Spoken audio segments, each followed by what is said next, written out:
মদ নিষিদ্ধ করার পর এবার বিহারে প্রকাশ্যে মাছ মাংস বিক্রির উপর কঠোর বিধিনিষেধ আরোপ করতে যাচ্ছে মুখ্যমন্ত্রী নীতীশ কুমারের সরকার। জনস্বাস্থ্যের সুরক্ষা নিশ্চিত করতে রাজ্য সরকার এই নীতিগত সিদ্ধান্ত গ্রহণ করেছে।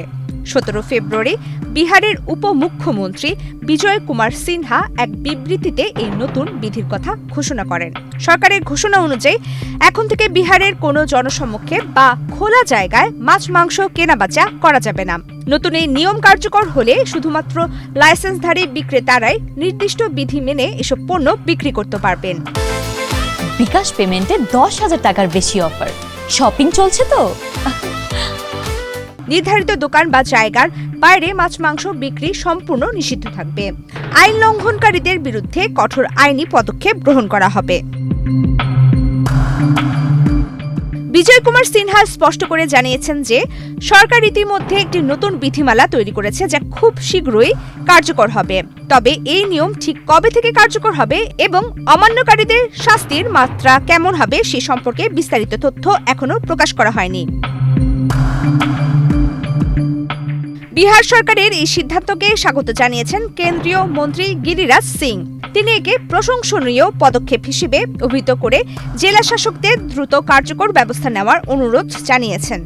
গত বছর উত্তরপ্রদেশের যোগী আদিত্যনাথ সরকারও ধর্মীয় স্থানের 500 মিটারের মধ্যে মাংস বিক্রির উপর নিষেধাজ্ঞা জারি করেছিল। এবার সেই একই পথে হাঁটল নীতীশ সরকার। এদিকে এই সিদ্ধান্তের বিরুদ্ধে সোচ্চার হয়েছেন পশ্চিমবঙ্গের মুখ্যমন্ত্রী মমতা বন্দ্যোপাধ্যায়। তিনি ক্ষুব্ধ হয়ে বলেন, বাজারে মাছ বিক্রি হবে না, মাংস বিক্রি হবে না। বাংলায় এসে তারা কি করবে ভোট নিয়ে? যে বিজেপির জন্য এত লড়াই করছেন আপনারা, তাহলে বাংলায় এসে তো মাছ মাংসই বন্ধ করে দেবেন। বাংলা তো ভাতে মাছেই থাকে। হ্যাঁ, নিরামিষ যে খায় সে নিরামিষ খায়। আমরা অনেক নন বেঙ্গলি বন্ধু আছে, আমরাও খাই কখনো কখনো পুজো পার্বণে, সেটা তাদের নিজস্ব অধিকার। তো সবাইকে শপিং মলে গিয়ে মাছ মাংস বিক্রি করবে? শপিং মলে 1-2 জন করতে পারে, 1-2 জন যেতে পারে, যাদের ক্ষমতা আছে। সব লোকের কি ক্ষমতা আছে? আমাদের তো চাষিরা রাস্তায় বসে, তারা তো টাটকা সবজিটা নিয়ে আসে। বিহার রাজ্যে আগে থেকে মদ্যপান ও মদ বিক্রি সম্পূর্ণ নিষিদ্ধ। আমিষ জাতীয় পণ্য বিক্রির ক্ষেত্রে এই নতুন কঠোর অবস্থান রাজ্যের প্রশাসনিক নীতিতে এক বড় পরিবর্তন হিসেবে দেখা হচ্ছে।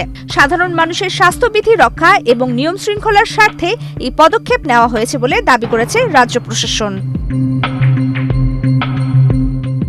প্রমিতি কিবরে ইসলাম, বাংলাদেশ প্রতিদিন।